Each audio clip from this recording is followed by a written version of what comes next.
कुछ ही देर बाद अपनी सुपर पावर से रोमा देखता है कि सैकड़ों मीटर पानी की गहराई में एक सुनसान लेबोरेटरी है, जिसके अंदर एक बड़ा सफेद कोट पहनकर कोई एक बड़ी सी चेयर पर बैठा हुआ है। और यह शख्स कोई और नहीं बल्कि वही डॉक्टर जूल है जिसे कई साल पहले अर्जुन के साथ मिलकर एलियंस ने मारा था। लेकिन डॉक्टर जूल का इस तरह से दोबारा दिखाई देना रोमा को हैरान कर देता है। अगले ही पल एक ही झटके के साथ रोमा अपनी आंखें खोलता है और सोचने लगता है कि उसने ये क्या देख लिया। लाइका रोमा की तरफ बड़े गौर से देखती है और रोमा अभी भी नहीं बोल रहा, इसलिए लाइका उससे सवाल करती है, क्या बात है टीम हेड, आपने ऐसा क्या देख लिया जिसने आपको पूरी तरह हैरान कर दिया? लाइका ने रोमा से पूछा। मेरा अनुमान सही था लाइका, वो जिंदा है, रोमा ने जवाब दिया। कौन जिंदा है? लाइका ने चौंकते हुए पूछा। वही जिसे कई साल पहले हमने खुद अपने हाथों से मारा था, रोमा ने जवाब दिया। कि क्या डॉक्टर जूल अभी जिंदा है? पर कैसे? लाइका ने चौंकते हुए पूछा। हां लाइका, हम समझ रहे थे कि उसे हमने बहुत पहले ही मार डाला है और अब उसका अस्तित्व भी इस दुनिया में नहीं है, लेकिन हम गलत थे लाइका। डॉक्टर जूल मरा नहीं, वो अभी जिंदा है, मैंने अभी अभी देखा है अपनी आंखों से, रोमा ने कहा। लेकिन ऐसा कैसे हो सकता है? उसे तो हमने कई साल पहले मार दिया था, वो दोबारा से जिंदा नहीं हो सकता। मुझे इसके पीछे कोई गहरा राज नजर आता है, जिस राज से हम दोनों अभी अनजान हैं, लाइका ने जवाब दिया। राज? कैसा राज? रोमा ने पूछा। ज्यादा तो मुझे समझ नहीं आया, पर इतना जरूर समझ आया कि आपका कहना ठीक था, उस डेविल को हमें खत्म करने के लिए डॉक्टर जूल ने ही यहां भेजा था। हमें सबसे पहले सुपर अर्जुन की तलाश करनी होगी और उसके बाद डॉक्टर जूल के इस राज की सच्चाई को तलाशना है, लाइका ने कहा। कहीं सुपर अर्जुन अभी डॉक्टर जूल की कैद में तो नहीं? रोमा ने कहा। उसकी इस बात को सुनकर लाइका परेशान हो गई। आप ठीक कह रहे हैं टीम हेड, क्योंकि इस बार धरती पर शैतानों की पूरी फौज ने हमला किया है, लेकिन इस बार सुपर अर्जुन से इन शैतानों का सामना नहीं हुआ। इसका मतलब यह हुआ कि हो न हो सुपर अर्जुन अभी बहुत बड़ी मुसीबत में है, और यह भी हो सकता है कि सुपर अर्जुन को डॉक्टर जूल ने कैद कर लिया हो, लाइका ने एक अनुमान लगाते हुए कहा।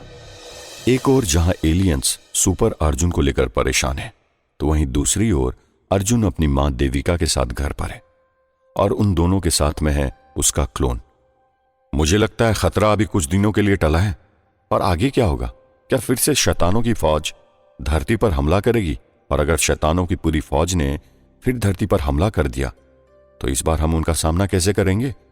हमें आने वाले खतरे से निपटने के लिए कुछ तो करना होगा, क्लोन ने कहा। अब उसकी कोई जरूरत नहीं है, क्योंकि अब हमने टाइम मशीन बना ली है, इसलिए मुझे फिर एक बार पास्ट में जाकर सब कुछ वापस पहले जैसा करना होगा। फिर ऐसा करने से फ्यूचर ऑटोमेटिकली बदल जाएगा, अर्जुन ने बोला। हाँ, वो सब तो ठीक है, लेकिन हमने आज काफी ट्राई किया था टाइम मशीन को स्टार्ट करने का, और ये तुम भी अच्छे से जानते हो कि उस वक्त टाइम मशीन थोड़ी देर के लिए ही स्टार्ट हुई थी, और अगर टाइम मशीन स्टार्ट नहीं हुई तो हम कभी भी पास्ट में नहीं जा पाएंगे, और अगर हम पास्ट में नहीं जा पाए तो फिर। ऐसा कहते ही क्लोन अर्जुन रुक गया। अगर तुम दोनों पास्ट में नहीं जा पाए तो हम सभी को मरना होगा, देविका ने क्लोन अर्जुन की बात को आगे बढ़ाते हुए कहा। देविका के मुंह से यह बात सुनकर अर्जुन धीमे धीमे कदमों के साथ देविका के पास आया और बोला, नहीं मां, ऐसा कुछ नहीं होगा, मैं आप दोनों को कुछ भी नहीं होने दूंगा। आपसे टकराने वाली मुसीबत को मुझसे टकराना होगा, मेरे जीते जी कोई भी आपका कुछ नहीं बिगाड़ सकता मां।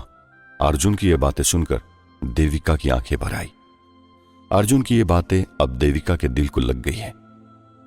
उसने अपना हाथ उठाया और क्लोन के साथ अर्जुन के चेहरे पर फेरते हुए कहा, नहीं बेटा, तुझे भी कुछ नहीं होगा, मैं तेरे साथ हूं बेटा, देविका ने कहा। और देविका के ऐसा कहते ही अर्जुन ने भी क्लोन अर्जुन की पीठ पर हाथ रखते हुए कहा, तुम बेशक मेरे क्लोन हो, लेकिन मैंने तुम्हें कभी भी अपना क्लोन नहीं समझा। अरे तुम तो मेरे भाई हो, इसलिए कह देता हूं कि आइंदा से ऐसी बातें दोबारा अपनी जुबान पर लाई भी तो मुझसे बुरा कोई नहीं होगा। अर्जुन की इस बात पर क्लोन अर्जुन मुस्कुराता हुआ बोला, हाँ ठीक है, मैं अगली बार से ध्यान रखूंगा। वैसे तुम दोनों मुझे ये बताओगे कि तुम्हारी टाइम मशीन कब तक स्टार्ट होगी? देविका ने अर्जुन और क्लोन अर्जुन से पूछा। वो माँ, हम कोशिश कर रहे हैं कि टाइम मशीन जल्द से जल्द स्टार्ट हो और फिर जल्दी से हम लोग पास्ट में चले जाएं, अर्जुन ने जवाब दिया। लेकिन अर्जुन के इतना कहने पर इस बार देविका मायूस हो गई और उसका चेहरा पूरी तरह लटक गया।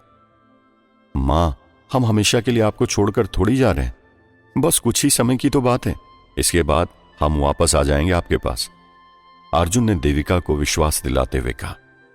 नहीं अर्जुन, अगर तू इस बार पास्ट में चला गया तो फिर कभी भी हमें वापस नहीं दिख पाएगा, क्योंकि तुझे तो याद होगा ना, जब तू छोटा था तभी तूने हमें खो दिया था, और इस बार जो तूने पास्ट में जाकर बदलाव किए थे, इसी वजह से इस टाइम पैटर्न में हम लोग तुझे जिंदा मिले हैं, लेकिन बार बार ऐसा नहीं होगा बेटा, देविका ने अर्जुन से कहा। देविका की बात सुनकर अर्जुन की आंखें भर आई और वो जोर जोर से रोने लगा। इसका मतलब मैं फिर कभी भी आपको नहीं देख पाऊंगा। मां, शायद आप नहीं जानते, मैंने बड़ी मुश्किल से आपको और पापा को पाया है, मैं इस तरह आपकी जुदाई बर्दाश्त नहीं कर सकता मां, अर्जुन ने रोते हुए कहा। बेटा तू रो मत, अगर तू इस तरह रोने लगेगा तो हम तो जीते जी मर जाएंगे बेटा, और तू ये मत भूल कि तेरा जन्म ही अच्छाई की रक्षा के लिए हुआ है, इसलिए इस बार अच्छाई की रक्षा के लिए तुझे ये त्याग करना ही पड़ेगा बेटा, क्योंकि तेरे इस त्याग से लाखों लोगों की जान बच जाएगी। बाकी हमारा आशीर्वाद हमेशा तेरे साथ रहेगा, फिर चाहे तो किसी भी टाइम पैटर्न में क्यों न चला जाए, हमारा आशीर्वाद हमेशा तेरे साथ रहेगा बेटा, देविका ने अर्जुन को समझाते हुए कहा। अपनी मां की इन बातों पर अर्जुन ने हां में अपना सिर हिलाया और उनके गले लग गया। तो वहीं देविका ने अर्जुन को समझाने के लिए बातें कह तो डाली, लेकिन है तो वो भी एक मां ही। औलाद की जुदाई का दर्द मां से बेहतर और कौन समझ सकता है, इसलिए देविका भी अपने दिल पर पत्थर रखकर खुद ही अपने आंसुओं को पिए जा रही है। अर्जुन इस बात को अच्छी तरह जानता है कि हो न हो इस बार वो टाइम मशीन को स्टार्ट करने में कामयाब रहेगा। वो भी अपनी मां देविका से इस तरह मिल रहा है जैसे कि मां के साथ उसकी ये आखिरी मुलाकात है। तभी इतने में अर्जुन के मन में देव को लेकर कुछ यादें ताजा होती है। वो अपनी मां से देव के बारे में कुछ कहने को होता है, लेकिन इतने में वो अपने आप को आगे कुछ कहने से रोक लेता है। मैं मां को पापा के बारे में कुछ नहीं बता सकता, क्योंकि मैं नहीं चाहता कि मैं अपनी मां को आंसुओं के साथ विदा करूं, इसलिए मुझे इस बात को अपने दिल में दबाकर रखना होगा, अर्जुन ने मन ही मन सोचते हुए कहा। अगले ही पल अर्जुन अपनी मां के पैर छूता है और उनका आशीर्वाद लेता है। साथ ही क्लोन अर्जुन भी अर्जुन को देखकर देविका के पैर छूता है और फिर ये दोनों वापस देव की सीक्रेट लेबोरेटरी में पहुंच जाते हैं। तो वहीं दूसरी ओर अपनी औलाद को अपने से बिछड़ता देख देविका की आंखों से आंसुओं का सैलाब बहने लगता है। लेकिन समय का खेल ऐसा ही है, इसमें कब क्या हो जाए कुछ नहीं कहा जा सकता। देव, तुम कहां हो? पता नहीं क्या होने वाला है, देविका ने देव को याद करते हुए कहा। इधर दूसरी तरफ सुपर अर्जुन अपने क्लोन के साथ लेबोरेटरी में टाइम मशीन को स्टार्ट करने की कोशिश कर रहा है। सुपर अर्जुन उस टाइम मशीन को अच्छी तरह से देख रहा है। टाइम मशीन को अच्छी तरह से देखने के पीछे की वजह उस मशीन का अजीब मैकेनिज्म है, जिसे डिजाइन किया है प्रोफेसर श्रीनिवासन ने। इसे ऊपर से नीचे तक अच्छी तरह से देख चुका हूं, हालांकि इस टाइम मशीन को हमने ही तैयार किया है, लेकिन अभी भी इसका अजीब सा मैकेनिज्म मुझे समझ नहीं आ रहा है, सुपर अर्जुन अपने क्लोन से कह रहा है। बस एक बार ये टाइम मशीन स्टार्ट हो जाए, इसके बाद सारा काम आसान हो जाएगा। मगर ये टाइम मशीन स्टार्ट कैसे होगी? टाइम मशीन के अजीब से मैकेनिज्म से परेशान होकर क्लोन अर्जुन सवाल पूछ रहा है। यही तो मुझे भी समझ नहीं आ रहा कि कौन सा फार्मूला है जिससे ये टाइम मशीन स्टार्ट हो सके। उस वक्त तुमने अपनी पावर्स लगाया, पर 5 सेकंड के बाद ही मशीन बंद हो गई। पर हमें ऐसा नहीं चाहिए, अर्जुन ने कहा। मैं इस बार पूरी पावर्स लगाकर देखता हूं, क्योंकि मुझे लगता है कि मेरी पावर्स से टाइम मशीन को स्टार्ट किया जा सकता है। क्लोन अर्जुन ने कहा। हाँ, बात तो सही कह रहे हो तुम, तुम्हारे पास सुपर पावर है, अर्जुन ने कुछ सोचकर कहा। मेरे वास्तविक रूप, तुम फिक्र मत करो, मैं अभी इस मशीन को ओपन करने की कोशिश करता हूं। इस बार मैं अपनी पूरी ताकत लगा दूंगा, क्लोन अर्जुन अपने वास्तविक रूप से कहता है। क्लोन के ऐसा कहते ही सुपर अर्जुन उस टाइम मशीन के सामने से हटकर थोड़ी दूर हो जाता है। इसके बाद क्लोन उस टाइम मशीन के मैकेनिज्म को फिर से चेक करना स्टार्ट कर देता है। कुछ समय तक क्लोन अर्जुन टाइम मशीन के मैकेनिज्म को अच्छी तरह से चेक करता है, लेकिन उसकी यह कोशिश बेकार जाती है और वो टाइम मशीन को चालू करने में नाकाम रहता है।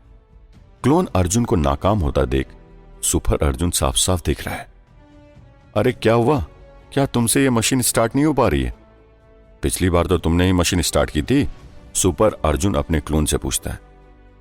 नहीं, मैं कई कोशिश करके देख ली, लेकिन बावजूद इसके मुझसे ये मशीन स्टार्ट नहीं हो रही है, क्लोन अर्जुन ने मायूस होकर जवाब दिया।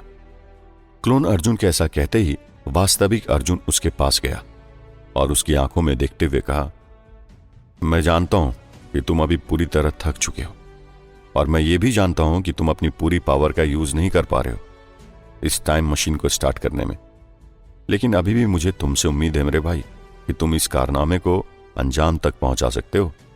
तुम इस टाइम मशीन को स्टार्ट कर सकते हो। मेरे भाई, तुम ये मत भूलो कि तुम्हारा भी निर्माण इसीलिए किया गया है ताकि तुम और मैं मिलकर अच्छाई की रक्षा करते हैं, फिर चाहे हमें अपनी जान ही क्यों न गंवानी पड़े, हमें अपनी आखिरी सांस तक अच्छाई की रक्षा के लिए समर्पित रहना है मेरे दोस्त, अर्जुन ने अपने क्लोन को विश्वास दिलाते हुए कहा। अर्जुन की ये बातें क्लोन अर्जुन की नस नस में विश्वास बनकर दौड़ने लगी। इसलिए अगले ही पल क्लोन अर्जुन इस बार अपनी पूरी सुपर पावर लगा देता है टाइम मशीन को स्टार्ट करने में। लेकिन इस बार क्लोन अर्जुन पिछले बार की तरह असफल नहीं रहता और इस बार टाइम मशीन डिप डिप की आवाज के साथ स्टार्ट हो जाती है। क्लोन अर्जुन ने अपनी पूरी सुपर पावर लगाकर आखिरकार टाइम मशीन स्टार्ट कर ही दी। टाइम मशीन तो स्टार्ट हो गई, लेकिन क्लोन अर्जुन अगले ही पल चक्कर खाकर नीचे गिर पड़ा। उसकी आंखें अब धीरे धीरे बंद होने लगी हैं और अगले ही पल वो बेहोश हो गया। क्लोन ने अपनी पूरी सुपर पावर का इस्तेमाल मशीन को स्टार्ट करने में कर दिया और यही कारण है कि क्लोन अर्जुन के पास अब ज्यादा शक्ति नहीं बची कि वो ठीक से खड़ा भी हो पाए। क्लोन अर्जुन की इस हालत को देखकर सुपर अर्जुन तेजी से उसकी ओर बढ़ा और नीचे जमीन में उसके पास बैठकर उसे वापस से जगाने की कोशिश करने लगा। क्या हुआ तुम्हें? उठो, तुम्हें कुछ नहीं होगा, मैं तुम्हारे साथ हूं, अर्जुन ने क्लोन अर्जुन की ओर देखते हुए कहा। लेकिन अर्जुन के इतना कहने पर भी क्लोन अर्जुन दोबारा नहीं उठा। क्लोन अर्जुन की यह हालत देखकर अर्जुन पूरी तरह घबरा जाता है। उसे लग रहा है शायद क्लोन अर्जुन अब मर चुका है।